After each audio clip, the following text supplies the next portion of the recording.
passer 24 heures dans la peau d'un Français.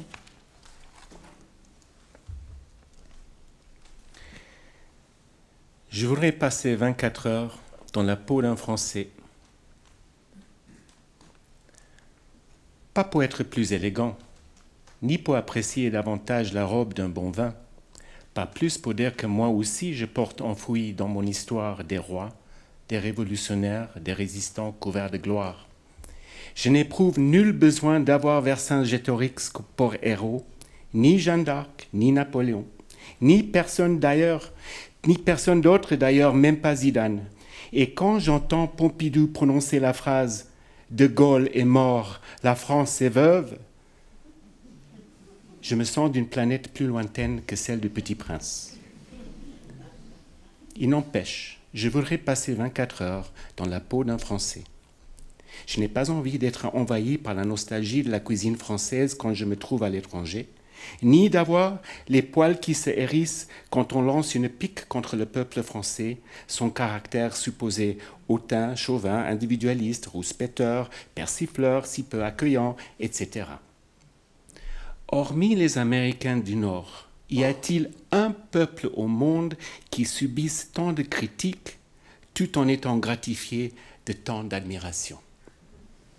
L'admiration, ce n'est pas ce qui m'attire non plus, qu'elle soit d'ordre historique, philosophique, idéologique, esthétique ou gastronomique. De toute façon, je me suis résigné, je n'aurai jamais le sang-froid rusé d'un diplomate français, ni la fantaisie d'un grand chef français, ni le charme d'un French lover. D'ailleurs, le French kiss a-t-il vraiment été inventé en France? Et les French fries ne sont-elles pas plutôt belges à l'origine?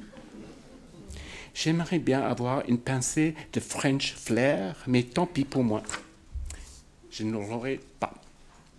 Je n'éprouve aucunement le besoin de profiter du French leave, c'est-à-dire filer à l'anglaise. Merci. Non, ce n'est pas pour cela que je voudrais passer 24 heures dans la peau d'un Français. Ce ne serait pas non plus pour apprécier l'aspect frigide des jardins à la française avec leurs haies manucurées jusqu'aux cuticules, leurs arbres manchots et leurs parterres aussi exacts que les pochoirs géométriques, ni pour comprendre le tic de placer plus haut que toute autre discipline les mathématiques. Non, en fait, ma priorité serait plutôt linguistique. Je souhaiterais simplement ne plus avoir à me préoccuper du genre en français. Ne pas jongler désespérément pendant 5 minutes entre des accents aigus, des accents graves et des accents circonflexes, voire des E tout court, pour établir l'orthographe d'un mot. Je voudrais que le subjonctif, même imparfait, me soit donné d'avance.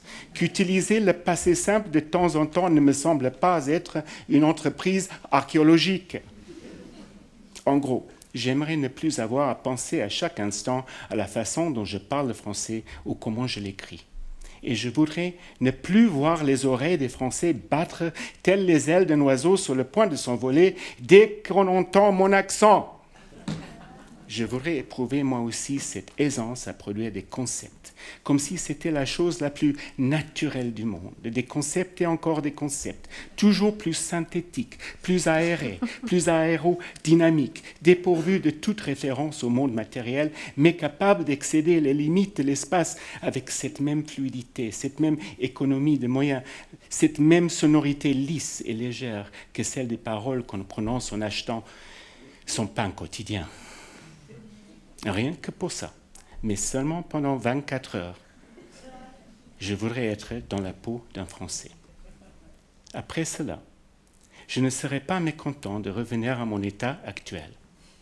Je pourrais alors me rappeler à quel point la culture française, comme toute culture, peut sembler étrange vue de l'extérieur. À quel degré la langue française, comme toute autre langue, j'imagine, semble bourrée de bizarreries, d'anomalies, d'emprunts inattendus, de nouveautés tombées d'on ne sait où, de secrets qu'une vie ne suffit pas à dénicher. Surtout pour l'étranger que je suis devenu et que je tiens à rester. La personne qui parle tous les jours une langue autre que la sienne fait penser à celle qui vouvoie son amant. Quelle distance délicieuse Et quelle proximité à inventer à chaque rencontre, tant d'étonnements à partager.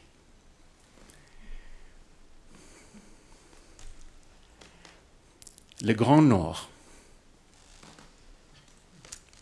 Le Nord, le Grand Nord, a laissé sur moi sa marque indélébile. À quoi ressemble cette marque? De quelle nature est-elle? En quoi suis-je encore l'enfant de mon pays? En tout, pour la simple raison que j'y ai passé mon enfance. Or, rien ne ressemble à l'enfance. On n'en a pas deux. Et quoi qu'on en dise, même avec la maladie d'Alzheimer, on n'y retombe pas. Même si je vis en France depuis plus longtemps que, par exemple, mes enfants, c'est évident, je ne serai jamais aussi française qu'eux. Dans la famille, tout le monde est français, mais c'est comme l'égalité, il y en a qui sont plus français que d'autres. Nés en France, les rejetons d'une Canadienne et d'un Bulgare sont français sans problème et sans complexe, grâce au taux relativement bas de mélanine dans leur pigmentation. Il est évident que la progéniture française d'une Togolaise et d'un Cambodgien auront plus de mal à se sentir chez eux. Vous sentez-vous française maintenant? Me demande-t-on souvent. Les expatriés, éternellement exposés aux questions stupides. Ça voudrait dire quoi, se sentir français? À quoi le reconnaîtrais-je si cela devait m'arriver un jour? On peut conférer aux êtres d'origine étrangère la nationalité française, les naturaliser, comme on dit pour les animaux que l'on empaille. On peut leur donner des diplômes français, des honneurs français, voire l'immortalité française. Ils ne seront jamais français parce que personne ne peut leur donner une enfance française. Donc, non. Même avec une enfance française, il y en a, et pas en petit nombre, qui ont du mal à se sentir français, c'est dire. L'enfance, proche ou lointaine, est toujours en nous. Ce que voulait savoir la petite fille. Après une lecture que j'ai faite un jour de marché à Alfortville, devant une librairie, une fille vient me voir. Elle est jolie, brune, le regard pétillant, sa beauté aiguisée par la pudeur.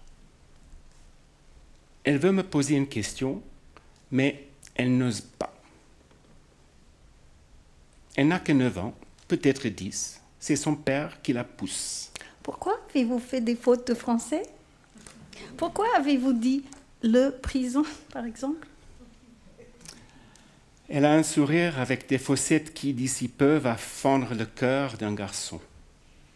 Bien délicatement, mais avec insistance, elle me scrute. Je lui dis, quand ma fille était un peu plus jeune que toi, je suis allé l'aborder et j'ai chuchoté pour qu'elle s'endorme. Fais de belles rêves. Alors elle s'est complètement réveillée. Elle a secoué la tête. Elle m'a répondu... Non, papa, fais de beaux rêves. Mais pour moi, les rêves ne pouvaient pas être masculins. Pour moi, les rêves sont comme les femmes, remplis de couleurs et d'images qui m'emportent au-delà des horizons probables, chaudes d'émotions lumineuses ou sombres. Enfin, ce n'est pas exactement comme ça que je me suis exprimé. Ensuite, j'ai tenté de répondre au sujet de la prison. Pour moi, il est évident qu'une telle construction ne peut pas être féminine. J'aurais pu enchaîner avec le parapluie. C'est rond, ça protège, ça crée un espace autour de soi. C'est bien aussi féminin que la pluie qui mouille et qui nourrit, non?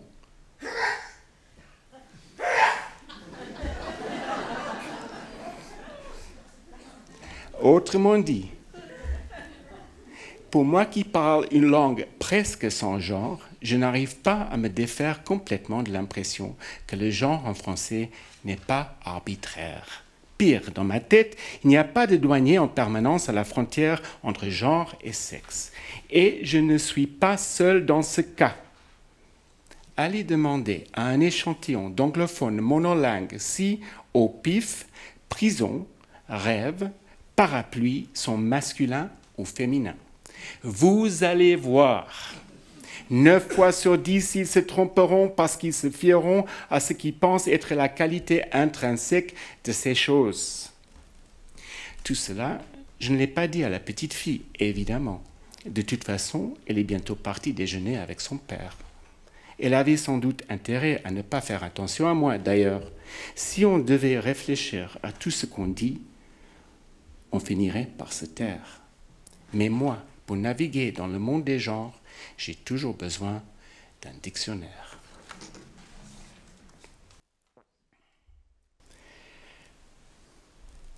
L'étranger imite. L'étranger imite. Il s'applique, s'améliore, apprend à maîtriser de mieux en mieux la langue d'adoption. Subsiste quand même, presque toujours, en dépit de ses efforts acharnés, un rien. Un rien d'accent, un soupçon, c'est le cas de le dire, ou alors une mélodie, un phrasé atypique, et cela suffit. Les Français guettent. Ils sont tatillons, chatouilleux, terriblement sensibles à l'endroit de leur langue. C'est comme si le masque glissait, et vous voilà dénoncé. On aperçoit le vrai vous que recouvrait le masque, et on saute dessus. Non mais, vous avez dit une peignoir, un baignoire, la diapason, le guérison. J'ai bien entendu, vous vous êtes trompé. Ah, c'est que vous êtes un alien. Vous venez d'un autre pays, vous cherchez à nous le cacher, à vous traverser en français, en francophone. Mais on est malin. On vous a deviné, vous n'êtes pas d'ici. Vous êtes d'origine allemande, anglaise, suédoise? Non, canadienne, dis-je en rougissant violemment, prise en flagrant délit d'étrangeté. Tiens, vous n'avez pas l'accent québécois pourtant. Non, c'est parce que je suis anglophone, mais j'ai appris la langue française auprès des Français. Ah, d'accord. Ceci dit, quand je suis au Québec, je prends un peu l'accent québécois. Comme c'est curieux. Ben non, c'est pas curieux, c'est normal. J'essaie de vous faire plaisir, vous comprenez? Peu importe qui vous êtes, j'essaie de parler comme vous, afin de pouvoir parler avec vous. Je fais de mon mieux. Pour un peu, je me mettrais à pleurer. Puisqu'il s'agit d'imitation ici comme là, pourquoi défendrais-je jalousement mon accent parisien à Montréal au lieu d'adapter mon parler à celui de mes chers compatriotes?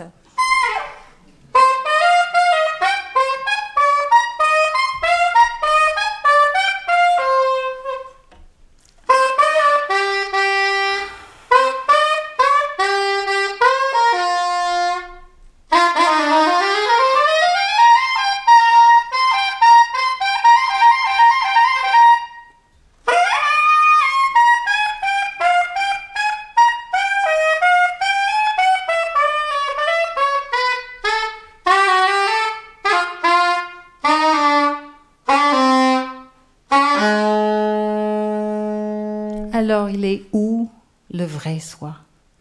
Hein?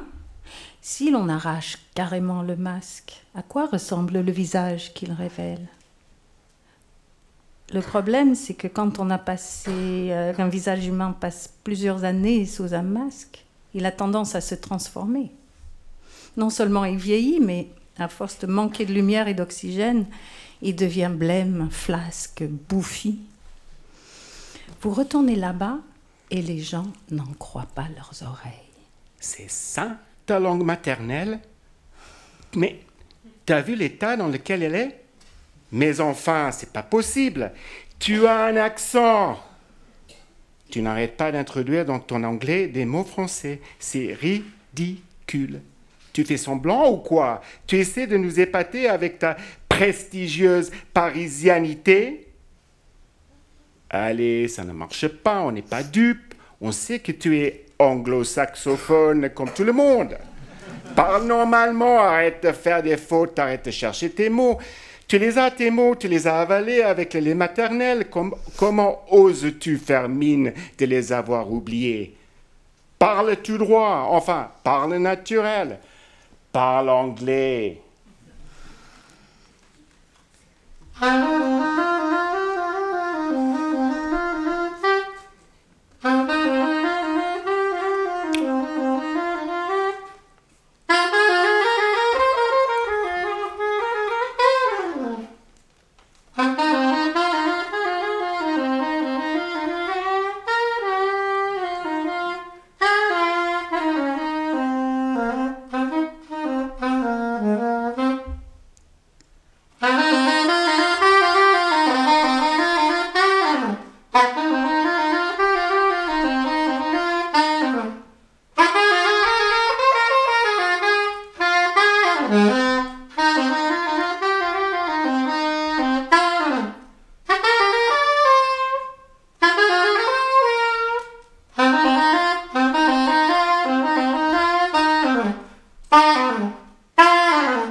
Mon petit accent. Vous avez un petit accent. Mais dit-on, tout le monde a un accent, mais pas forcément un petit accent. D'ailleurs, s'il était si petit que ça, on ne dirait rien du tout. On ne fait pas remarquer à une dame qui se promène avec un chihuahua. Vous avez un petit chien, madame. On dit plutôt... Qu'est-ce qu'il est mignon, votre chien. Ou bien... Oh, il me fait des gros yeux, celui-là. Quelque chose comme ça. C'est que le chihuahua a la taille conforme, alors que mon accent est hors norme. Il n'a pas grand-chose de mignon, je ne sais pas s'il a des yeux, mais il est assez dur de la feuille. C'est une espèce de créature de corps étranger enfoui en moi. Normalement, mon accent devrait rapetisser avec le temps à force d'imiter les sonorités françaises, se camoufler comme un phasme contre une branche, complètement disparaître. Mais c'est l'inverse qui se produit. Chaque fois que je parle français, je le nourris. J'ouvre large toutes les voyelles comme les fenêtres d'une maison chauffée. Les syllabes se mangent la queue plutôt que de rester chacune discrètement à sa place. Les R se coincent dans ma gorge et en sortent comme des clous tordus. Je bousille systématiquement des mots comme grenouille, pourboire, cuillère. Rien à faire. Parfois, mon accent me joue des tours comme un miroir déformant. Quand je me sens mal à l'aise, par exemple, il lui arrive de doubler de volume, me faisant penser à ce poisson dont la gorge hérissée d'épines se gonfle de frayeur. Parfois, il devient plus raisonnable, plus sage, comme on dit, alors que la sagesse n'a rien à voir là-dedans. C'est plutôt une affaire de pouvoir. Mon accent se comporte comme il faut quand je suis bien dans mon assiette. Mais à d'autres moments, à mon insu, il prend le large. Cela arrive au retour d'un voyage dans un pays anglophone ou bien au beau milieu d'une conversation avec des inconnus. C'est arrivé hier soir, à la Maison de l'Amérique latine où j'écoutais la poésie de César Vallejo. Sur scène, un homme lisait en espagnol. Sa voix résonnait bien au-delà de lui-même et pourtant il lisait doucement, sans forcer, complètement habité par les poèmes de Vallejo. À ses côtés, une femme lisait en français, avec grâce, souriante et sérieuse. Entre eux deux, il y avait Vallejo, ses mots de chair, sa musique d'ombre et de fruits qui transpirent, son désespoir qui chauffe les vers à blanc jusqu'à en tordre la syntaxe. Après la lecture, je me suis approché d'eux. Mais quand j'ai ouvert la bouche pour parler en français, ce n'était pas avec mon accent habituel. Où était-il donc passé pendant la lecture? Qu'avait-il absorbé? À l'évidence, c'était quelque chose de lointain, de bien plus lointain que la langue de ma mère. Mon accent m'était devenu méconnaissable, flottant, comme un pelage piqueté des marques du voyage, chien errant en quête de repères.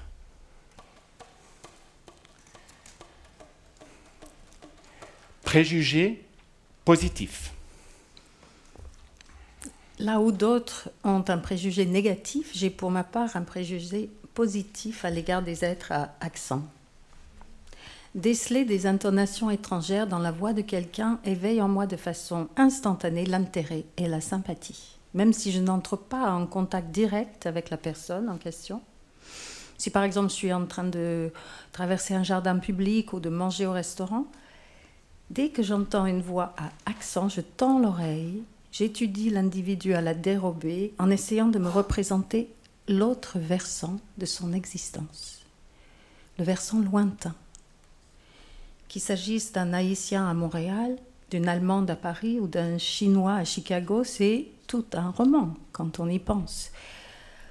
Ah, me dis-je, cette personne est cassée en deux, elle a donc une histoire. Car celui qui connaît deux langues connaît forcément deux cultures aussi, donc le passage difficile de l'une à l'autre et la douloureuse relativisation de l'une par l'autre. Et ça a toutes les chances d'être quelqu'un de plus fin, de plus civilisé, de moins péremptoire que les monolingues impatriés.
Monolingue impatrié. Oui, certains monolingues croient ingénument que pour passer d'une langue à l'autre, il suffit de disposer d'excellents manuels et dictionnaires. Que nenni! Ces outils sont même à peu près inutiles pour la communication courante. La prochaine fois que vous prenez les transports en commun, imaginez qu'un étranger se trouve à vos côtés et qu'il vous incombe de lui traduire mot à mot tout ce que vous entendrez au cours du trajet. C'est une tâche, pour ainsi dire, impossible. Écoutez bien les gens, que marmonnent-ils dans leur barbe? Putain, il fait beau. Eh ben, dis donc. M'en fous. Puis quoi encore? Ras-le-bol à la fin. Bon, ça y est, je me casse. N'importe quoi. C'est lorsque ces 1000 syntagmes opaques deviennent enfin transparents que l'on commence à connaître réellement une langue. Et encore, On ne la connaîtra jamais comme les natifs la connaissent. Il m'arrive encore, non pas chaque jour, mais plus souvent que je n'aime à me l'admettre, de tomber sur un mot en français que je jurerais n'avoir jamais vu, alors que mes enfants, eux, le connaissent parfaitement. Comment cela est-il possible ? La mémoire des enfants est une éponge, le savoir y pénètre et s'y accumule. Celle des adultes, une passoire, le savoir la traverse. D'autre part, ce n'est pas parce qu'on a appris un mot qu'on est capable de s'en servir. Dîner avec des amis monolingues l'autre soir, A et S, très étonné de m'entendre dire qu'il existe dans la langue française des mots, des façons de parler dont je suis incapable en tant qu'étrangère de me servir dans une conversation. Quoi, par exemple ? Mais le passé simple. Oh, ça ne compte pas. Il n'y a que les académiciens qui se servent du passé simple en parlant. C'est grotesque. Quoi d'autre ? Par exemple, ça me gonfle. Ça, je ne peux pas le dire. Ou certains termes d'argot, des anglicismes comme news, challenge, look, des abréviations comme perso. Oh, ça ne compte pas. Ce n'est pas une question de langue, mais de génération, de milieu. Alors, le cas échéant, surtout avec la liaison, le cas échéant, ça, je ne peux pas le dire. Oh, ça ne compte pas. C'est une question de niveau de langue. C'est une expression légaliste. Et ainsi de suite. Ils ne me croyaient pas. Ils ne me comprenaient pas. Alors que bien sûr, eux aussi. Et vous aussi. Tous, nous incluons certains mots et tournures dans notre vocabulaire actif et en excluons d'autres. Seulement l'exilé linguistique le fait après mûre, ardue, obsessionnelle, pour ne pas dire paranoïaque, réflexion.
Étape dans l'apprentissage de la langue française. 1. À la fin d'une journée entière passée à s'efforcer de parler français, on a mal à la bouche. 2. On se rend compte que la prononciation du « u » dans « tu » n'est vraiment pas la même que celle du « ou » dans « vous ». 3. Sans connaître le genre du mot « pizza », on s'obstine à construire une phrase tout entière pour en commander une au restaurant. 4. Débordé par tout ce qu'il y a à apprendre, on se blottit contre sa langue maternelle comme contre un parent. On lui trouve des qualités jusque-là insoupçonnées que ne possède évidemment pas la langue française. 5. En regardant un film documentaire sur Sartre et Beauvoir, dont on ne comprend pas grand-chose, on remarque tout de même que les deux protagonistes se vouvoient. On se dit qu'on a encore du chemin à faire dans la compréhension des codes linguistiques. 6. On ressent un plaisir libérateur à jurer en français avec une violence dont on serait incapable en anglais. 7. On tombe amoureux en français. 8. On ne veut plus entendre parler anglais. Devant des touristes qui cherchent leur chemin dans cette langue, on fait semblant de ne pas comprendre. 9. On tombe des nues en découvrant un jour que même un enfant de 3 ans peut se servir du subjonctif. 10. on réalise à quel point les Français sont affligés dès qu'on commet une faute de grammaire. Ils font une grimace à peine dissimulée, comme s'ils venaient de mordre dans un verre au cœur d'une châtaigne grillée. 11.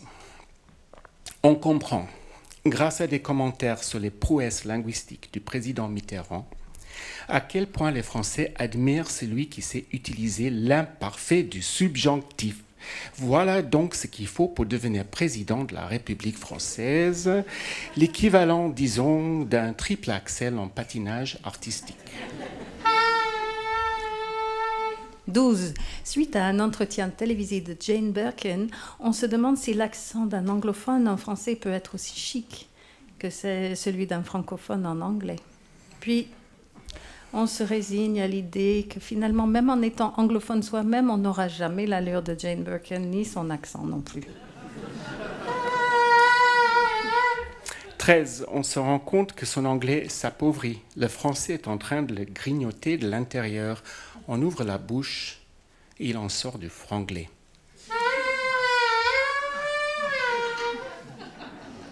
14. On remplit un constat d'accident en français. 15. On réussit sans rougir à convaincre un policier de ne pas poser un papillon sur son pare-brise en revenant essoufflé du tabac où l'on vient d'acheter une nouvelle carte de parking.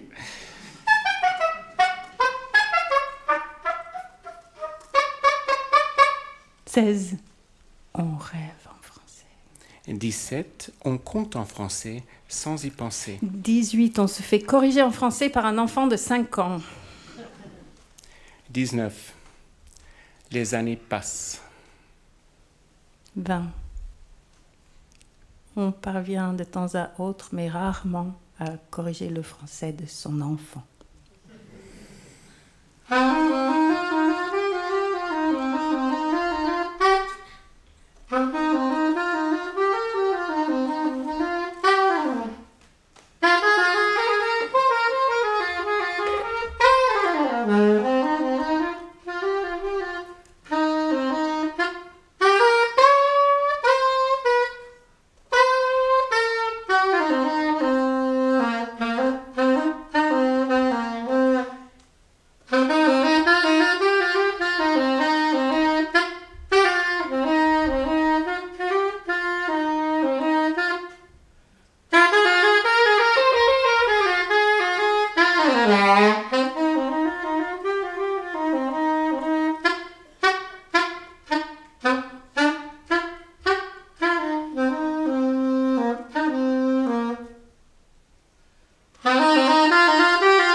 L'écossaise corse. Très récemment, après un débat sur l'exil et le changement de langue dans la ville d'Ajaccio, une Écossaise est venue me parler en aparté. J'ai épousé un Corse et voici plus de 20 ans que j'habite ici. Nous avons 4 enfants. Je parle le français constamment et couramment, sans problème, mais cette langue ne me touche pas et ça me désespère. Elle en avait presque les larmes aux yeux. Quand j'entends bracken, leaves, fog, je vois et je sens ce dont il s'agit. Les couleurs ocre et marron, les odeurs de l'automne, l'humidité. Alors que si on me dit fougère, feuilles, brouillard, ça me laisse de glace. Je ne sens rien.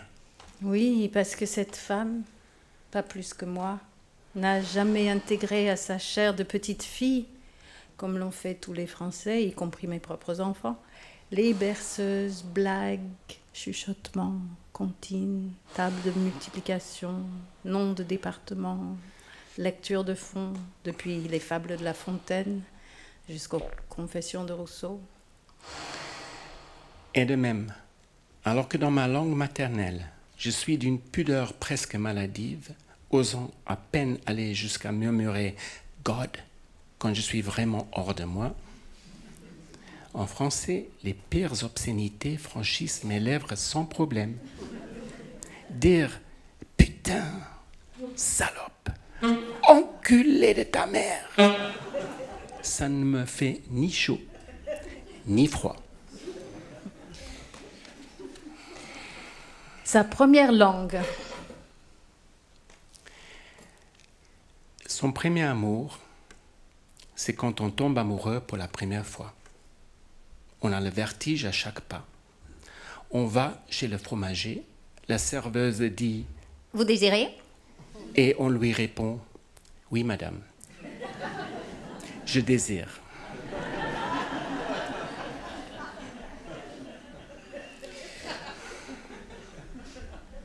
Il n'y a rien au monde à part cet état-là. Son premier chat, c'est quand on n'a jamais eu de chat auparavant.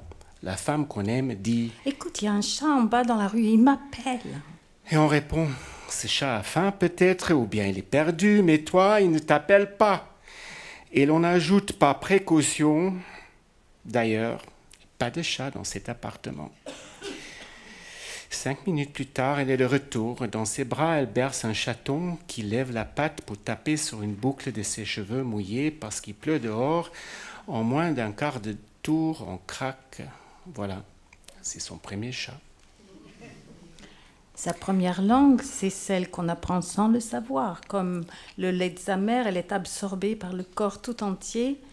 Elle commence sous forme de gazouillis. Comme les pieds d'un bébé, elle s'enracine.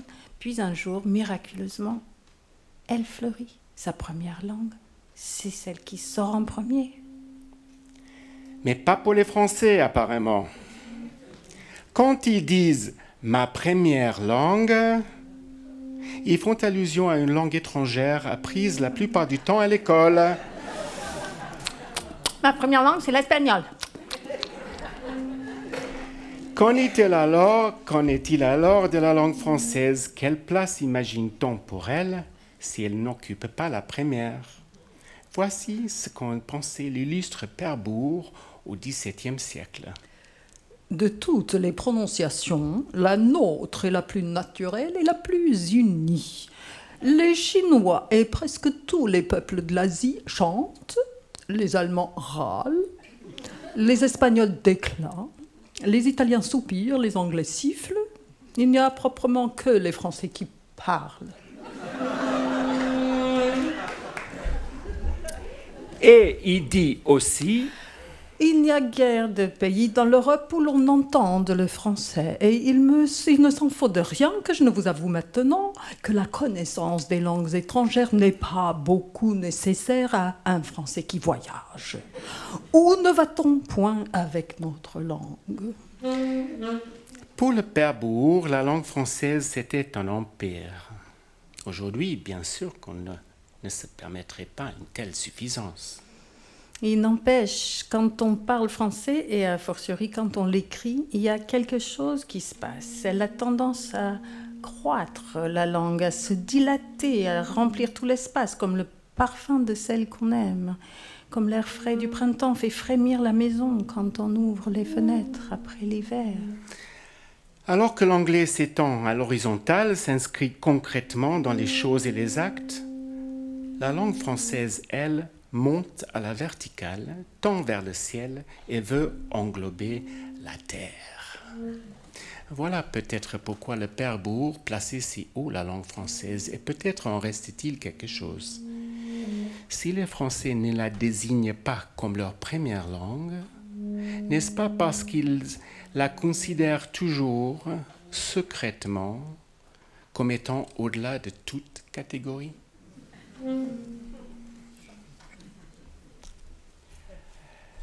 Rêve Le Pen. C'est un rêve écrit en 1998. J'ai un rêve éveillé en quelque sorte. Dans ce rêve, je suis immense et invisible comme Dieu. Je me penche sur la France, j'attrape Jean-Marie Le Pen par la peau du cou comme un chaton et je le dépose dans un pays étranger. Lui qui répète à loisir « Mais si, nous aimons les étrangers, chez eux. » Voir donc. Dans ce pays, Jean-Marie n'a aucun pouvoir. Il est comme vous et moi, normal, nu, enfin habillé mais sans uniforme. Il n'est le président de rien du tout. Il ne connaît pas un chat dans ce pays. Il ne représente aucune autorité. Il n'a pas le droit de donner des ordres, ni de malmener les gens, ni de tonitruer devant des micros. C'est juste un homme. Un peu bedonnant, un peu laid, mais un homme quand même. Étonnamment blanc et rouge de peau, mais bon, un homme. Il se trouve donc dans ce pays étranger, mettons dans une petite ville au fin fond de la Chine, de l'Inde ou du Soudan. Peu importe, les possibilités sont légion. Autour de lui, les habitants de la ville vaquent à leurs occupations, travaillent, circulent, discutent. Et voilà, Jean-Marie ne comprend rien à ce qui l'entoure. Je l'imagine là, dans la détresse de l'étranger, à se faire tout petit, tout poli, gentil. Un Le Pen terrifié, soumis et obséquieux, essayant par tous les moyens d'entrer dans les bonnes grâces des autochtones. Où va-t-il bien pouvoir dormir ce soir? Comment fonctionnent les hôtels ici? Et d'abord, existe-t-il des hôtels? S'il vous plaît, monsieur, excusez-moi. Parlez-vous le français? Non? Hôtel? Je suis crevé, j'ai envie de dormir, comme ça, dormir, ropiche. Et puis j'ai faim, j'ai l'estomac dans les talons. Talons, vous comprenez? Là, non. S'il vous plaît, un restaurant. C'est tout, c'est mon rêve, ça, comme ça.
Elle. Si on veut parler de 3 grandes-mères assises autour d'une table dans un café, on dit bien elle. Idem si 110 femmes courent dans un marathon. On dit aussi elle. Mais si on se met à décrire les 671 filles qui chantent la Marseillaise sous le préau d'une école primaire, accompagnées par 27 maîtresses, y compris celle qui est au piano, et qu'à ce moment-là, le jardinier de l'école, qui se trouve être un homme, se pointe pour se joindre à elle, tout bascule et on dit « il », même s'il chante faux. Même s'il ne pointe que le bout de son nez. Parce que c'est lui le plus noble. Ce n'est pas moi qui le dis, c'est le père Bourg. Il avait sûrement raison parce qu'il était jésuite, écrivain, historien et grammairien de surcroît. Selon lui, Lorsque les deux genres se rencontrent, il faut que le plus noble l'emporte. c'est-à-dire bien entendu le masculin. En l'occurrence, le jardinier. À cause de lui, d'un seul coup, la multitude du préau perd sa féminité comme un lac à sécher de son haut. Et cela, même si la scène avec les filles se déroulait aujourd'hui, alors que le père Bourg écrivait au XVIIe siècle. Mon fils, né au Lilas, dans le 9-3, le citait déjà à l'âge de 5 ans. C'était un soir juste avant de s'endormir. Ce midi à la cantine, les enfants jetaient tous des petits pois par terre, les garçons et même les filles. C'est pour ça qu'ils se sont fait gronder. T'as bien dit qu'il y avait des filles aussi? Ben oui, Alors pourquoi tu as dit « il » ? parce que c'est le masculin qui l'emporte. Voilà ce qui se passe quand on élève un enfant en terre étrangère.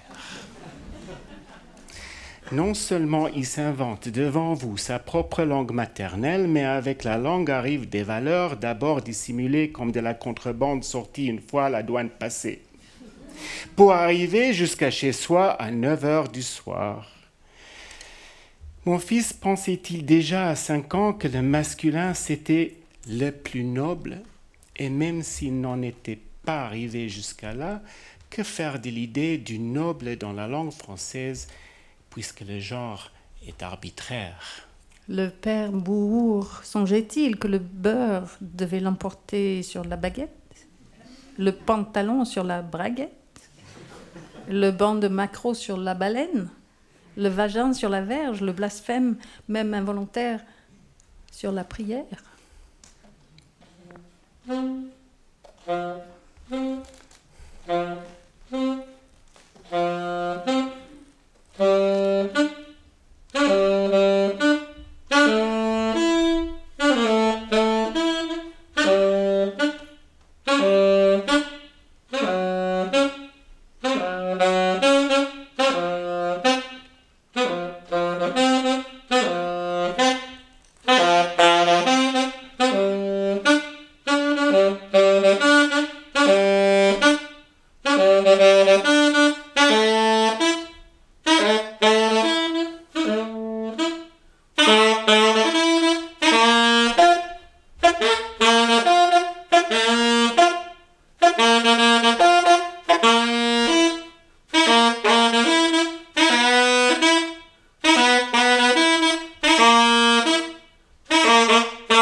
formation. C'est mon panneau de signalisation préféré. Je l'ai vu de nouveau aujourd'hui, un triangle jaune moutarde bordé d'une bande rouge piment. Au milieu, un point d'exclamation bien viril et en dessous, les mots « Trou en formation ».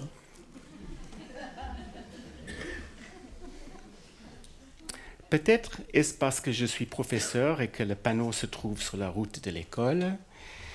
Mais chaque fois que je vois ces mots, je pense à une salle de cours avec attablés face à moi des trous en formation. Mais que peut-on bien enseigner à un trou alors? Je tiens à préciser avant de poursuivre et au cas où mes étudiants ou mes collègues liraient ceci que dans notre école, nous n'avons pas, à ma connaissance, de trous en formation. C'est plutôt le contraire. Nous avons des remplis, des bien pleins et beaucoup de big boss en devenir. Et si en cours, les bonnes conditions sont réunies, ça déborde d'énergie et ça pétille, malgré un fond de réserve récurrent, puisque ici, nous sommes tout de même en France. Je me réfère donc uniquement aux trous dont on nous annonce qu'ils sont en formation. Apprennent-ils à s'élargir, à se contracter, à s'approfondir, à se refermer entièrement et à se reconvertir ou au contraire à affirmer leur identité et à s'épanouir, à choisir entre le nid de poule et le cratère comme avenir? En tout cas, la formation d'un trou est sûrement d'une importance capitale puisqu'on tient à en enfermer les usagers de la route. Il est vrai qu'un trou bien formé pourrait être d'une utilité inattendue. Par exemple, il pourrait apprendre à un conducteur à improviser un écart majestueux, à jurer comme il ne s'en serait pas cru capable ou simplement à penser au sort de ses pneus. Un trou, ça soulève la question de la place des ténèbres dans une vie qui traverse tant de surfaces lisses et luisantes. Un trou, après tout, c'est l'entrée des bas-fonds, une dose homéopathique des enfers, un rappel que même si on roule à 130 km à l'heure, la Terre est toujours là, à tourner sous nos pieds. Bref, un trou bien formé, c'est toute une histoire. On devrait donc féliciter la direction de la voirie de prendre à cœur l'avenir des trous et de consacrer des pans entiers de la route à des fins pédagogiques.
the head of the bread. Rien n'est plus pénible pour la fausse bilingue que je suis que d'avoir à traiter des messages dans les deux langues à la fois. Je le vis comme une lutte quasi physique à l'intérieur de mon cerveau, lutte d'où, que je le veuille ou non, la langue maternelle sort victorieuse. Il y a quelques mois, je me trouvais avec une amie chez Schwartz, célèbre bistrot juif sur le boulevard Saint-Laurent à Montréal. Mon amie me faisait en français à voix basse des confidences au sujet de son premier mariage. Vers le milieu du repas sont venus s'asseoir à la table voisine 4 messieurs dans la force de l'âge, gros et gras et sur d'eux, de toute évidence des habitués de l'établissement, qui se sont mis à parler fort en anglais. Malgré mon désir ardent de me concentrer sur le récit fragile, précieux, hésitant, tremblant, cerné de larmes des déboires conjugales de mon amie québécoise, je n'ai entendu pendant le reste du déjeuner que des inanités anglophones. Hey, waiter! Could you bring me the head of the bread? Just tell the cook it's for me. He knows I'm crazy about it. The head's the best part, you know. Never eat anything but the head of the bread. À la fin du repas, je me suis rendu compte atterrée que je ne connaîtrais jamais l'histoire du mariage de mon ami. Ce n'est pas le genre de récit dont on peut demander la répétition. Ça ne mange pas de pain. En pleine réunion, j'entends quelqu'un dire On n'a qu'à l'ajouter. Ça ne mange pas de pain.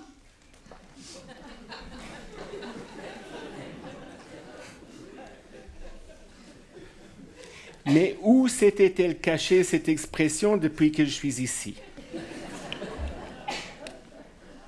Je n'aime pas les réunions, elles m'ennuient. Qu'est-ce qu'elles m'ennuient? Et puis, comment se fait-il qu'il y ait toujours un autre bout de la langue française qui m'échappe? On n'a qu'à l'ajouter.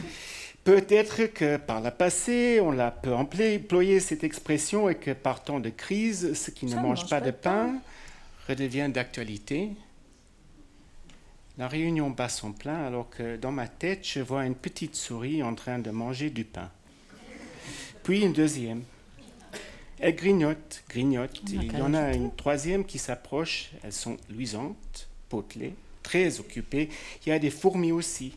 Celles-là, ça ne mange pas de pain. On ne peut pas les ajouter. Et on n'a qu'à l'ajouter. Ça discute toujours fort. Ça discute toujours fort autour de moi. Je regarde dehors et là, par contre, se trouvent plein de choses qui ne mangent pas de pain. Une pierre, par exemple, on n'a qu'à l'ajouter. Un arbre, le pain, ça ne l'intéresse guère, on n'a qu'à l'ajouter aussi. Pareil pour l'herbe et les murs et les voitures. Ensuite vient les routes, les bandes, les lampadaires, les panneaux publicitaires, les chemins de fer, la mer. Tout ça ne mange pas de pain. On n'a qu'à l'ajouter. On arrive jusqu'en Chine. Là-bas, ça ne mange pas tellement de pain non plus. D'ailleurs, dirait-on en mandarin que ça ne mange pas de riz? Du coup, je pense à l'homme assis jour après jour devant notre boulangerie. Peut-on l'ajouter avec son chien et son chapeau? Lui, peut-être que non. On n'arrête pas de lui donner des sous. Mais quelque part, pas loin derrière lui, se presse une foule de gens démunis. Leur cortège s'allonge par le temps qui court vers nous. Ceux-là, on doit les ajouter. Ça ne mange malheureusement pas de pain du tout.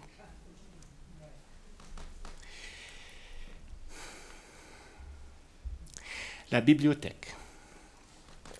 Il y a quelques semaines, je me suis fait conduire à une bibliothèque de banlieue par l'époux d'une des personnes qui m'y invitait. On avait dû le gaver de mes livres contre son gré, car entre deux conversations sur son portable, il éprouva le besoin de m'avouer ne pas se sentir concerné par ce que j'écris. L'avortement et l'infanticide, c'est quand même des thèmes typiquement féminins.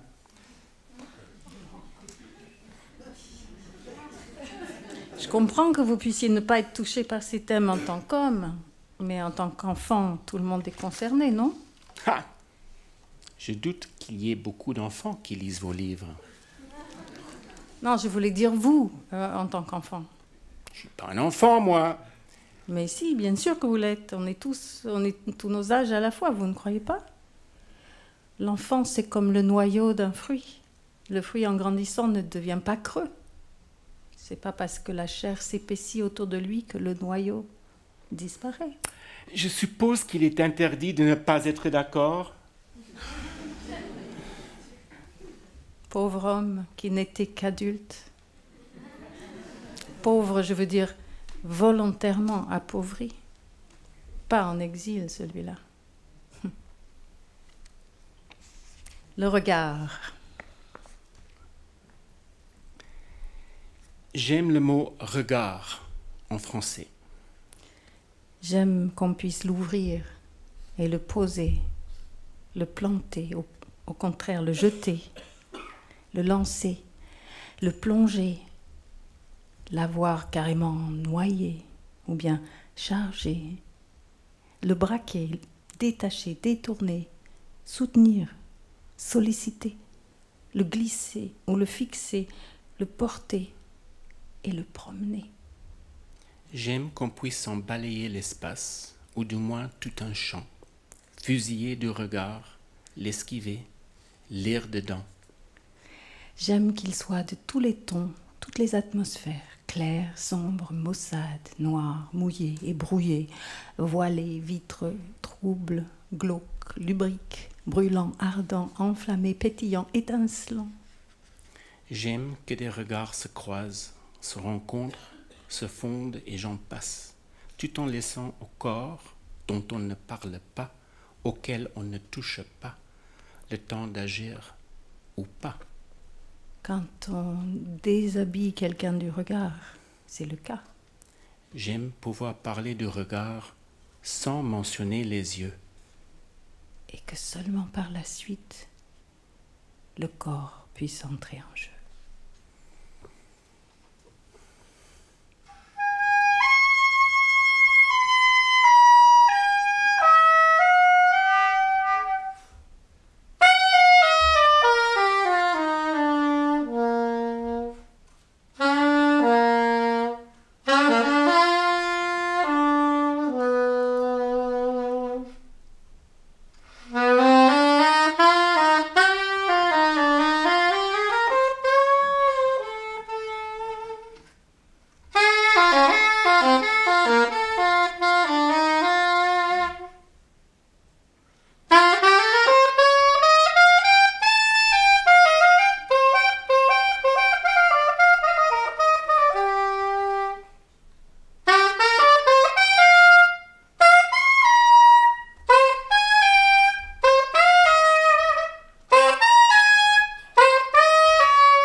Steve Potts, ladies and gentlemen.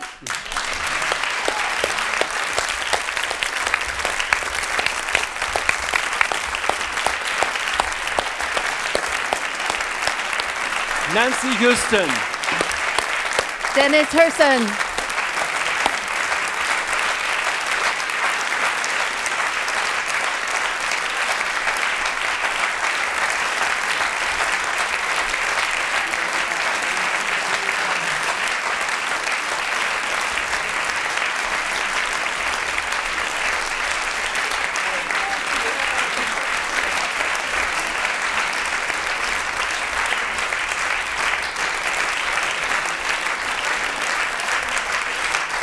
Un grand merci à Olivier Chaudenson et à toute l'équipe de la Maison de la Poésie, toujours aussi efficace et adorable.